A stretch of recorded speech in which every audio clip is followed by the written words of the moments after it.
Hello everybody, कैसे हैं आप लोग।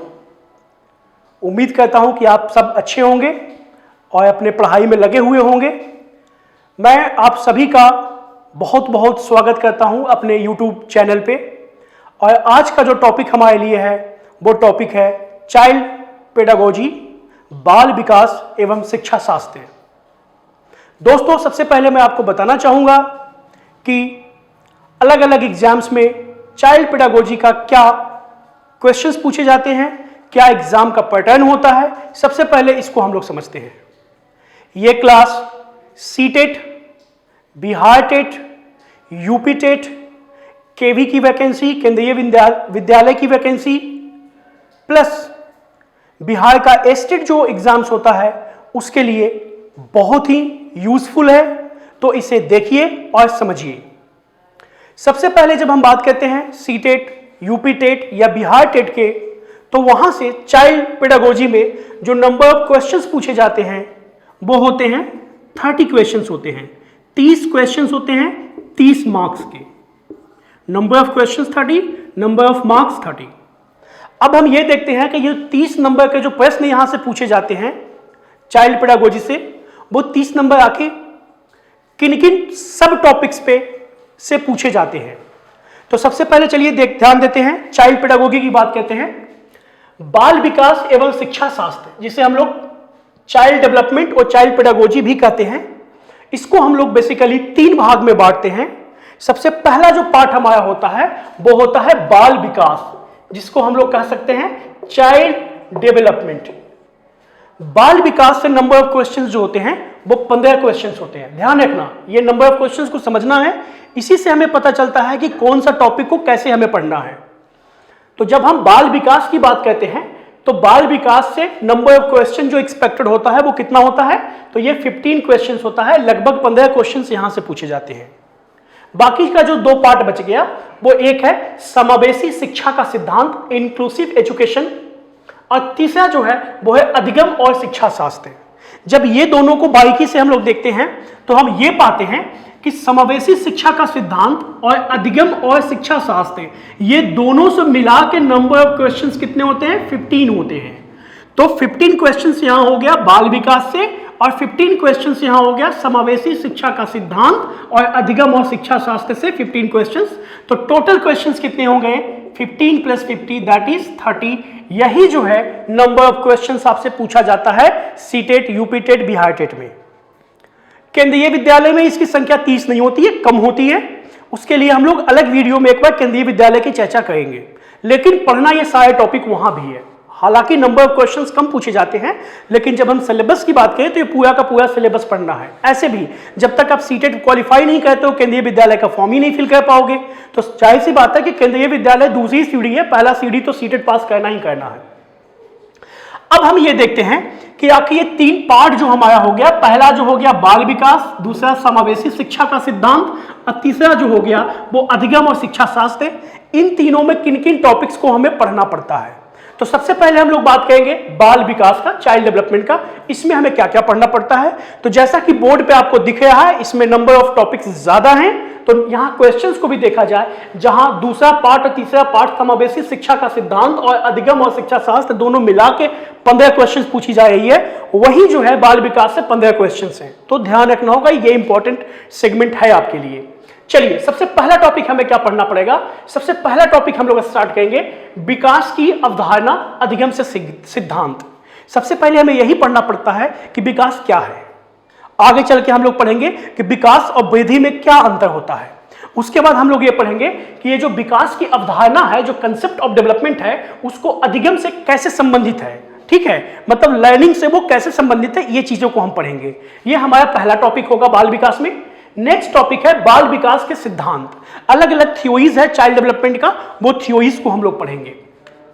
थर्ड पॉइंट पे हमें आता है अनुवांशिकता एवं वातावरण का प्रभाव। हम पे जो प्रभाव पड़ता है वो 2 तरह से प्रभाव पड़ता है। कुछ चीजें, कुछ क्वालिटी तो हम में जन्म के समय के पहले या जन्म के समय से ही आ जाता है, जिसे हम लोग कहते हैं अनुवांशिकता। बायोलॉजिकल फैक्टर कहलाता है, जेनेटिक फैक्टर ये कहलाता है। और कुछ चीजें जो है वो हम इन्वायरमेंट से हम पे प्रभाव पड़ता है। जैसे कि आप स्कूल में जाते हो तो वहां जिन लोगों को रहते हो उनका इन्वायरमेंट पड़ता है, स्कूल का जैसा माहौल होता है उसी माहौल में आप बच्चे ढल जाते हैं, तो इसका जो ये प्रभाव होता है।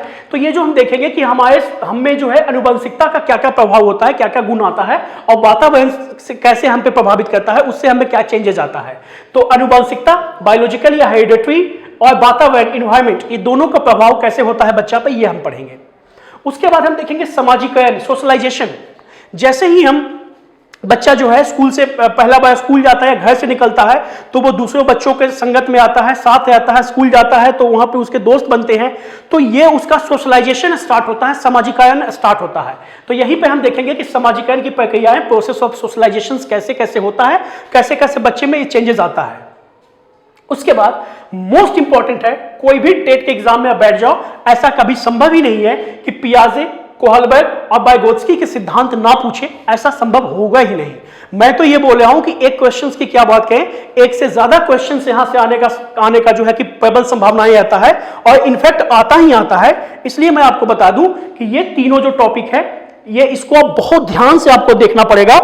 जहां तक बात करेंगे पियाजे का सिद्धांत, कोहलबर्ग का सिद्धांत और वाइगोत्स्की का सिद्धांत, इसके साथ और भी कुछ सिद्धांत आएंगे जैसे पवलव का सिद्धांत वगैरह, वो सब इसी में इंक्लूडेड है जो हम लोग पढ़ लेंगे। तो ये बहुत ही इंपॉर्टेंट टॉपिक है, इसको आप स्टार्ट कर सकते हो, लगा सकते हो। उसके बाद है बाल केंद्रित तथा प्रगतिशील शिक्षा। बाल केंद्रित मतलब स्टूडेंट सेंटर्ड, चाइल्ड सेंटर्ड, बच्चों को ध्यान में रख करके जो शिक्षा को हम लोग प्रोवाइड करवाते हैं वो कहलाता है बाल केंद्रित। ये टॉपिक हमारा पढ़ना है। फिर हमारा हो गया बुद्धि निर्माण, फॉर्मेशन ऑफ इंटेलिजेंस, और यहीं पे हमारे पास पढ़ना होता है बुद्धि लब्धि। बुद्धि लब्धि जो पढ़ते हैं, जो आईक्यू हम लोग कहते हैं, वो यहीं पे आएगा। और उसी में बहुआयामी बुद्धि, मल्टी डायमेंशन जो होता है, जो बुद्धि को जो अलग अलग डायमेंशन होते हैं, उसे हमें पढ़ना पड़ेगा दोस्तों। नेक्स्ट है भाषा विचार, एक बालक में कैसे भाषा का डेवलपमेंट होता है, कैसे विचार का उसके अंदर जो समागम होता है, इन चीजों को हम लोग यहां पढ़ेंगे। समाज निर्माण में लैंगिक मुद्दे, ये लैंगिक मुद्दे को हम लोग कह सकते हैं जेंडर जो है इश्यूज। जैसे कि एक समाज के लिए मेल और फीमेल, ये दोनों के लिए जो है सब कुछ कहने के ऑन द पेपर तो सेम है, लेकिन थोड़ी सी सोच के देखो कि जब हम समाज की बात करते हैं तो समाज में आज भी महिलाओं को जो हम लोग ये आधा जो 50% का भागीदारी की बात करते हैं, सुनिश्चित करना की बात करते हैं, ये कहां हो पाया है। आज भी बहुत सारे उनको ऑब्स्टेकल का सामना करना पड़ता है। तो हम ये देखेंगे कि समाज निर्माण में जेंडर का क्या क्या रोल है, ठीक है, वही लैंगिक मुद्दे कहलाते हैं। ये जेंडर की बात हो रही है, लैंगिक। उसके बाद हम पढ़ेंगे व्यक्तिगत विभिन्नताएं, इंडिविजुअल डिफरेंसेस। एक बालक और दूसरे बालक के बीच में बहुत कुछ समानता है, 2 आंख है, 2 हाथ है, दीज आर द सिमिलरिटीज। लेकिन जब हम बात करते हैं उसके एजुकेशन के बारे में, जब हम बात करते हैं उसके लिविंग स्टैंडर्ड के बारे में, जब बात करते हैं उसके जो इन्वायरमेंट जो घर पे मिल रहा है उसके बारे में, उसके घर पे कैसा भाषा बोला जा रहा है, उसकी सीखने की क्षमता क्या है, ये तमाम चीजों को देखेंगे तो हम ये पाते हैं कि एक बच्चे से दूसरे बच्चों के बीच में बहुत सारी विभिन्नताएं हैं। उन विभिन्नताओं को हम यहाँ पे अध्ययन करेंगे। उसके बाद है हम देखेंगे अभिरुचि और रुचि, इंटरेस्ट। एक बच्चा का इंटरेस्ट क्या है, किस ओर उसका किस ओर वो ज्यादा इंटरेस्टेड है, इन तमाम चीजों को यहां पे हम पढ़ेंगे। अभिक्षमता, आखिर उसमें जिन जिन क्षमताओं का निर्माण हो रहा है वो तमाम जो है कि अभिक्षमताएं हम यहां पे पढ़ेंगे। उसके बाद है शारीरिक, क्रियात्मक और मानसिक विकास। हम देखेंगे कभी कभी देखते हैं कि शारीरिक विकास अलग हो जाती है, क्रियात्मक विकास अलग हो जाती है, और जो है मानसिक विकास अलग हो जाती है। तो ये देखेंगे कि ये जो अलग अलग विकास की यहाँ पे जो प्रोसेस होगी, शारीरिक में क्या क्या चीजें कब कब होगी, क्रियात्मक विकास कब से बच्चा में होना शुरू होगा, कब कब चलेगा, क्या होगा, मानसिक विकास का क्या क्या पहलू हैं, इन तमाम चीजों को यहाँ पे हमें अध्ययन करना होगा। उसके बाद है आकलन एवं मूल्यांकन, असेसमेंट और इवैल्यूएशंस। उन तमाम चीजों जो उसके अंदर चेंजेस हुआ है उसको हम लोग मूल्यांकन करके देखेंगे, असेसमेंट करके देखेंगे कि उसमें क्या क्या चेंजेस आया है। उसके बाद जो है टॉपिक हमारा बचता है वो है प्रश्नों का निर्माण की तकनीक। यहाँ पे सबसे पहले यही पढ़ेंगे, प्रश्नों का निर्माण, जो ऑब्जेक्टिव होते हैं, सबमिटिव होते हैं, है ना, डिस्क्रिप्टिव होते हैं। तो तमाम प्रश्नों के निर्माण को देखेंगे, कैसे कैसे प्रश्न होते हैं, और इन प्रश्नों को निर्माण में जो तकनीक हम इस्तेमाल करते हैं वो भी हमें पढ़ना पड़ेगा। तो जब हम बात करते हैं बाल विकास एवं शिक्षा शास्त्र को, तो मैं फिर से एक बार आपको बता दूं कि बाल विकास और शिक्षा शास्त्र को हम लोग 3 भाग में बांटते हैं। सबसे पहला पार्ट हमारा है बाल विकास, जिनमें इन टॉपिक्स को हमें पढ़ना है। इससे नंबर ऑफ क्वेश्चंस क्या होंगे, तो एक्सपेक्टेड नंबर ऑफ क्वेश्चंस जो है वो इससे 15 क्वेश्चन से 15 क्वेश्चन है टोटल 30 में से, तो कह सकते हैं कि 50% क्वेश्चंस यहीं से पूछे जाते हैं। अब हम बात करते हैं बाल विकास और शिक्षा शास्त्र के सेकंड पार्ट पे। सेकंड पार्ट में हमें पढ़ना है समावेशी शिक्षा का सिद्धांत, थ्योरी ऑफ इंक्लूसिव एजुकेशन। इसमें जो हमें पढ़ना है वो यही पढ़ना है, सबसे पहले समावेशी शिक्षा का सिद्धांत, उसके बाद पढ़ना है विविध पृष्ठभूमि से वंचित बालक। आखिर वैसे स्टूडेंट जो डिप्राइव्ड हैं, जो कि एक नॉर्मल स्टूडेंट के जितना उन्हें फैसिलिटीज नहीं मिल पाया है, या फिर उनके पृष्ठभूमि जो उनका बैकग्राउंड है वो एक नॉर्मल स्टूडेंट के जैसा नहीं है, मतलब उनको घर पे दिक्कतें हैं, वातावरण का जो प्रभाव है उससे उसमें चेंजेस है, तो इन तमाम चीजों को हम यहाँ पे अध्ययन करेंगे। उसी को हम लोग कहते हैं विविध पृष्ठभूमि से वंचित बालक। उसके बाद हम देखेंगे पिछड़ा तथा विकलांग बालक के बारे में। पिछड़ा, इसमें स्पेशली हम बात करेंगे मानसिक रूप से जो पिछड़ा बालक है। कभी कभी देखते हो मेंटल रिटार्ड स्टूडेंट होते हैं, उनको समझने में दिक्कत होती है, लिखने में दिक्कत होती है, तो इन लोगों को हम यहाँ पे देखेंगे कि इनके लिए शिक्षा को कैसे हम आसान कर सकते हैं। और विकलांग बालक, जिनको आजकल हम लोग दिव्यांग नाम देते हैं, तो इन बालकों को जो है कि शिक्षा कैसे हम शिक्षा दे पाएंगे, इनको कैसे मोरल को हाई कर पाएंगे, किन कंडीशन में इसको नॉर्मल बच्चों के साथ बैठाना चाहिए या नॉर्मल बच्चों के साथ नहीं बैठाना चाहिए, ये तमाम चीजों को हम देखेंगे और यहाँ पे इसको स्टडी करेंगे। इसके बाद हमारे पास बचता है प्रतिभाशाली और सृजनात्मक तथा विशेष आवश्यकता वाले बालक। वैसे बालक जो कि बहुत ज्यादा क्रिएटिविटी रखते हैं, है ना, वो जो है कि उनकी सोच बहुत ज्यादा शार्प है, पढ़ने में बहुत ज्यादा तेज हैं, प्रतिभाशाली हैं, तो उनके लिए देखेंगे कि उनके लिए हमें क्या क्या उपबंध, विशेष उपबंध करना पड़ सकता है। उसके बाद हमारा जो है थर्ड टॉपिक है, अब ध्यान देना होगा, ये सेकंड जो टॉपिक है समावेशी शिक्षा का सिद्धांत, और थर्ड टॉपिक जो है अधिगम और शिक्षा शास्त्र, दोनों से मिलाकर नंबर ऑफ क्वेश्चंस 15 होंगे। तो चलिए अब हम थर्ड टॉपिक को स्टार्ट करते हैं, अधिगम और शिक्षा शास्त्र को स्टार्ट करते हैं।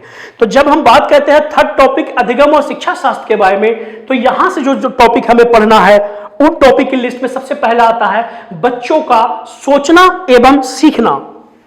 बच्चे कैसे सोचते हैं, क्या सोचते हैं, ठीक है, उनका सोच किन बातों पर निर्भर करता है, ये तमाम चीजों को हम पढ़ेंगे। और सीखना, वो जब सीखना शुरू करते हैं तो उनके सीखने में क्या क्या इंक्लूडेड होता है, किन किन चीजों पर हमें ध्यान देना पड़ेगा, है ना, तो वो तमाम चीजों को हमें यहां पढ़ना है, बच्चों को सोचना एवं सीखना। दूसरा टॉपिक जो है वो है शिक्षण एवं अधिगम।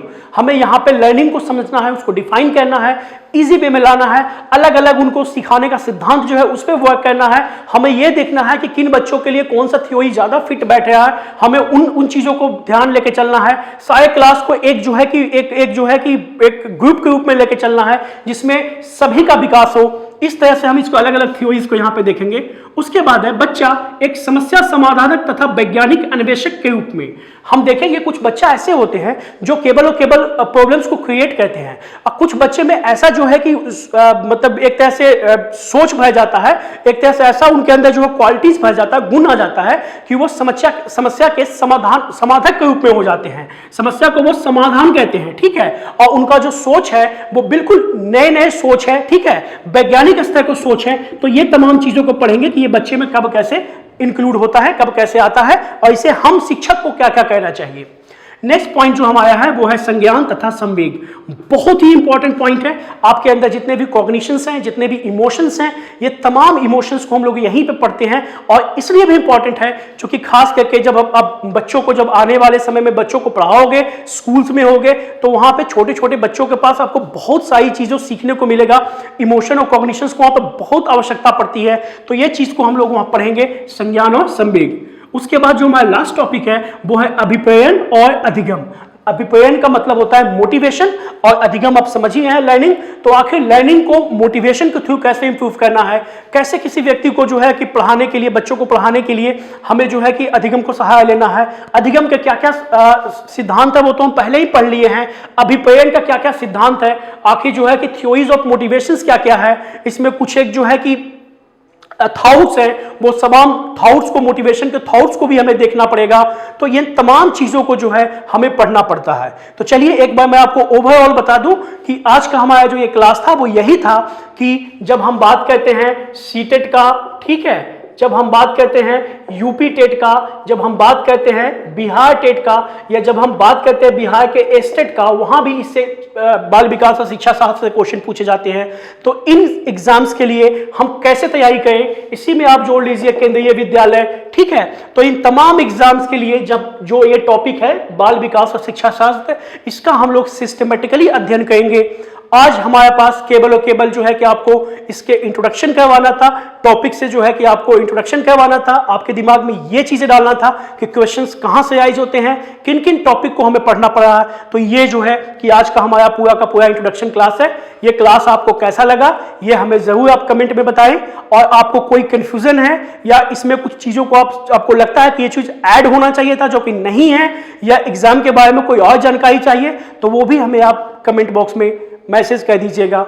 आज के लिए इतना ही, धन्यवाद। आगे के क्लास में आपसे मिलेंगे। जय हिंद।